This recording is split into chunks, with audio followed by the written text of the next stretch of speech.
8월 28일 그 부동산 대책 나온 거에 대한 그 기사가 하나 있어서 잠깐 읽어보겠습니다. 어느 중개업자분이 그 부분을 좀 요약을 하신 것 같아요. 근본 발표된 8월 28일 부동산 대책 내용은 다음의 세 가지입니다. 첫째, 전세의 매매 수요 전환. 둘째, 전세 수급 불안 해소를 위한 임대주택 공급. 셋째, 전세값 상승 어쩌고저쩌고 해서 임차인에 대한 월세 부담 완화 방안.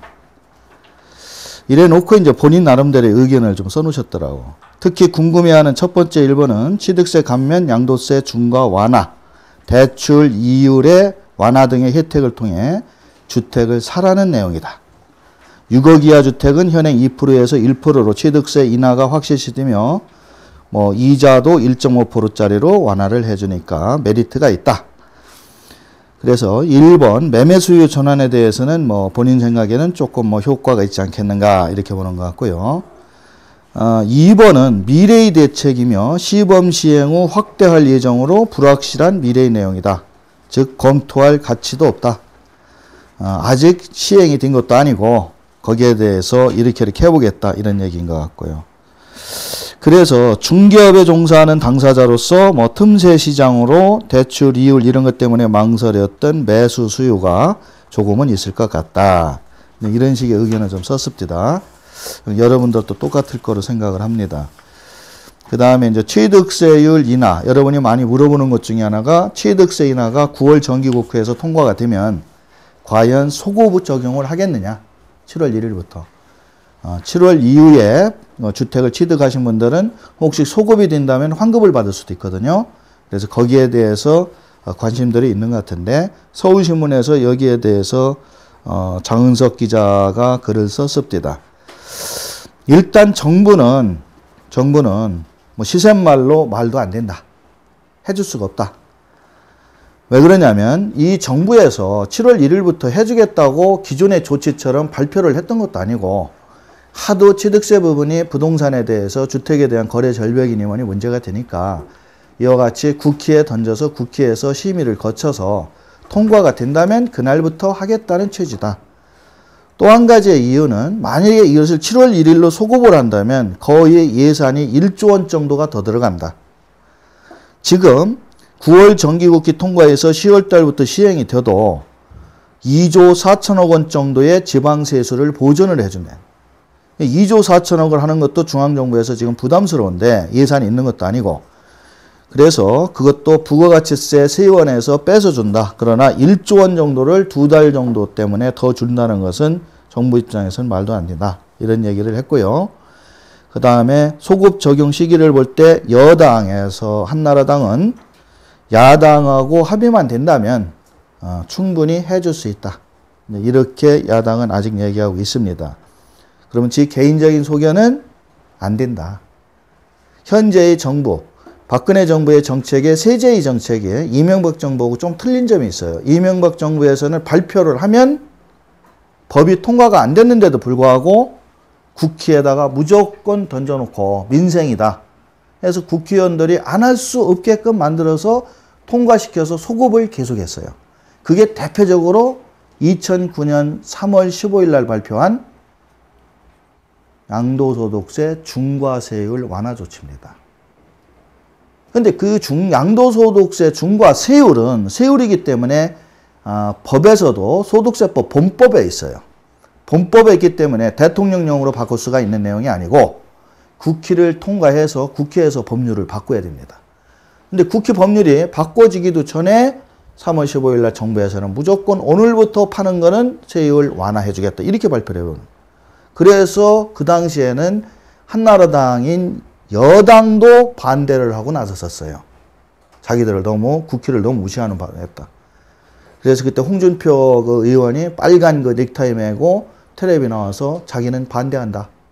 그런 얘기까지도 그 당시에 했었죠. 그래서 하여튼 우여곡절 끝에 5월 말일날 5월 20 며칠 날인가에 통과가 돼서 소급이 됐었죠. 그런 시기로 이명박 정부는 했습니다마는 그 데미지를 너무 많이 입었는지 박근혜 정부에서는 입성하자마자 절대로 4.1 대책도 그렇고 모든 부동산에 관련된 대책은 소급입법은 안 하는 원칙으로 국회에 던져놨고요. 국회에서는 국민들 보고 자기들이 알아서 소급해 준 거예요. 알아서. 그러니까 지금 이거는 지방정부의 재원 문제도 있고 그 다음에 야당이 반대하고 있는 부분도 있고 이래서 제가 보기에는 소급은 어렵고 국회가 본인이 통과되고 난 10월 이후 아니면 9월 하순 이후에나 가능할 것 같습니다. 자, 그 다음에 여러분들한테 좀 생소했던 게 4.1 대책에도 나왔던 얘기고 이번 8월 대책에도 나온 얘기 중에 준공공임대주택이나 토지임대부 주택 이런 얘기들이 나와요. 여러분들이 거기에 대한 어떤 정확한 해설을 지금 못 받게 되어 있는데 어떻게 보면 준공공임대나 토지임대부 주택은 현재는 시행되는 게 아니니까 실감나게 느낄 필요는 없습니다만은 이게 지금 입법 예고가 돼 있는 거기 때문에 올 연말이나 내년에는 시행이 될 겁니다. 준공공이나 토지임대부는 일단 설명하기 전에 저는 결론적으로 큰 실익은 없다 판단이 돼요. 우리나라의 그 임대주택을 하시는 분들의 성향을 저는 그래도 한 3, 4년 전부터 수백 분을 보셨거든요. 그분들의 말씀도 많이 들어보고 그분들이 어떤 마음으로 이런 사업을 하는지 듣기 때문에 현재 정부가 발표한 이런 것들이 그분들한테는 조금 어렵지 않겠는가. 자, 우선 준공공임대주택이라는 것이나 토지임대부주택은 민간임대주택입니다. 우리가 임대주택이라고 하면 공공임대가 있고 민간임대가 있어요.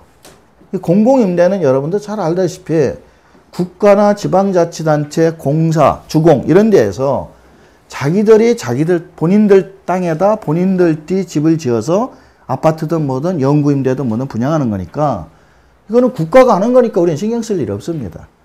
근데 공공임대로 공급하는 물량이 한계가 있죠. 그래서 정부에서는 민간임대를 활성화하겠다는 게 현재 정부의 방향이에요. 민간임대는 뭐냐면 민간임대는 국가가 관여하는 게 아니라 여러분들처럼 임대사업에 관심 있고 은퇴하시는 분들이 월세 받아서 사시려고 하는 분들한테 그분의 은퇴자금으로 땅을 사고 집을 지어서 세를 줘라. 그러면 월세나 원룸이나 투룸이 공급이 엄청나게 많아지니까 지금처럼 전세값 아파트 상승 이런 것들이 꺾어질 거 아니냐. 비싸게 부르는 전세 안 산다. 민간임대를 적당하게 잘 지어서 공급만 해주시면 이렇게 지금 비싼 임대 주고 들어가려는 세입자들이 거기로 갈 거 아니냐. 그러면 일단 전월세가 내려온다. 뭐 이런 논리예요. 수요와 공급. 그래서 민간인이 임대를 많이 주면 된다. 자, 그러면 지금도 정부가 관여 안 해도 우리가 땅 사서 집 져서 세 줍니다. 그래서 정부는 이거를 활성화시키기 위해서 각종 혜택을 주겠다는 거지. 우선 집 지을 때 건축자금도 저리로 빌려주겠다. 이게 도생주택 2%짜리였죠. 그 다음에 대출, 이자도 남들에 비해서 엄청나게 1.5% 뭐 이런 식으로 확 깎아주겠다. 그 다음에 여러 가지 뭐 혜택을 준다고 해요. 근데 여기서 이 민간 임대에 대해서 이런 혜택을 줄 때는 반대급부가 있어야 돼. 정부가 이런 혜택만 주면은 좋지. 도생주택, 도시형 생활주택이 작년까지 한 3, 4년 동안 무지하게 활용했던 이유 중에 한 가지가 요거였습니다. 집 지을 때 건축자금 2%짜리 저리로 빌려준 거. 빌려주는 걸로 끝난 거예요. 빌려줬다고 해서 그 돈만 기한 내에 갚으면 되지 이 사람이 세를 주는 거를 관여한 게 없어요. 관여한 게 없다고. 집주인이 집 지어서 돈만 빌려주는. 근데 지금 얘기하는 이 민간임대에서 공공민간임대라고 얘기하는 이 공공이 하나 들어가면 여러 가지 이런 혜택을 주면서 뭐를 할 거냐. 우선 1년간 세를 5% 이상 못 올린다. 이런 조건을 달아. 10년간 세 줘라. 지금 5년 매입임대도 죽겠는데 10년 동안 임대를 반드시 의무화한다. 그 다음에 집주인이 팔 수도 있잖아요. 아니, 자기 집인데 자기 땅인데 그거 몇 년 하다가 다른 사람한테 좋은 거 불러면 팔 수도 있지. 팔려면 승계 조건으로 팔아라. 아니 뭐 조건을 붙여 팔아 사는 사람한테 조건 못 치면 계약하러 왔다가도 갈 수도 있지. 세입자 조건도 인수인계해라. 이거 메모할 것도 없어요. 시행은. 지금 여러분들 개념만 설명하는 거예요. 정부의 의지만. 이런 민간 공공으로 이런 혜택을 잔뜩 줄 테니까 이런 관심 있는 분들은 이런 정부의 혜택을 받아서 땅도 사고 건물도 지어서 이렇게 하셔. 단 이런 조건을 지키세요. 이런 거예요. 그리고 나중에 팔 때에는 가장 이분들이 걱정하는 게 양도세라는 걸 알거든. 그러면 팔 때 양도시 양도세 100% 감면 이러면은 통하지. 이러면 통하지. 이게 민간 임대는 20이나 30개 막 원룸 이렇게 짓기 때문에 팔으면 20억, 30억이 파는 거거든요. 그러면은 가끔 제가 물어봐요. 지금 임대사업자 등록하신 분들 선생님 그거 팔면은 양도세 내요 안 내요 하고 물어보면 어떤 분들은 양도세 안 내는데요 이러는 분이 있어요. 천만이 받습니다. 임대사업 하시는 분들 지금 집 팔으면 양도세 100% 냅니다. 좀 이따 설명해 드릴게요. 그러니까 그 부분을 근달해서 양도세를 안 걷어가겠다. 뭐 이러면 좋은데 요거는 못하고 뭐라고 하냐면 장기보유 특별공제를 60% 해줄게. 뭐 이런 얘기를 해요. 하려면 80% 하든지 아예 5년 이내에 100% 감면도 도입되는데 안 걷어가든지 이거 안 걷는다고 나라 잘못되는 거 없습니다. 이게 뭐요? 깔짝대게 60% 장특공제. 이렇게 현재 나왔어요. 그러니까 정부에서는 이런 거를 과감하게 하고는 싶은데 이 혜택을 지금 현재는 확 못 풀어주는 거예요. 근데 이 조건들은 이게 만약에 이런 혜택을 주어서 많은 국민들이 많은 토지 소유자나 이런 분들이 임대주택을 짓는다면 이 조건은 앞으로 양도세도 안 걷어가고 점점 완화해 줄 가능성은 있습니다. 그러나 현재 발표한 이런 정도 조건이로는 과연 여러분들이 이걸 믿고 안 하려던 사람이 할 거냐. 이게 공공임대예요. 그러니까 주는 것만 생각하면 안 돼요. 나중에 이렇게 간섭하는 게 많습니다. 그래서 그 조건을 지킬 각오를 해야 돼. 두 번째, 토지. 여기에 똑같은 논리인데 토지 임대부라는 건 공공과 토지 임대면 틀린데 땅을 주겠다는 거죠. 땅을. 자, 여러분이 집 질 때 가장 돈이 많이 깨지는 게 한 60% 정도가 땅값입니다.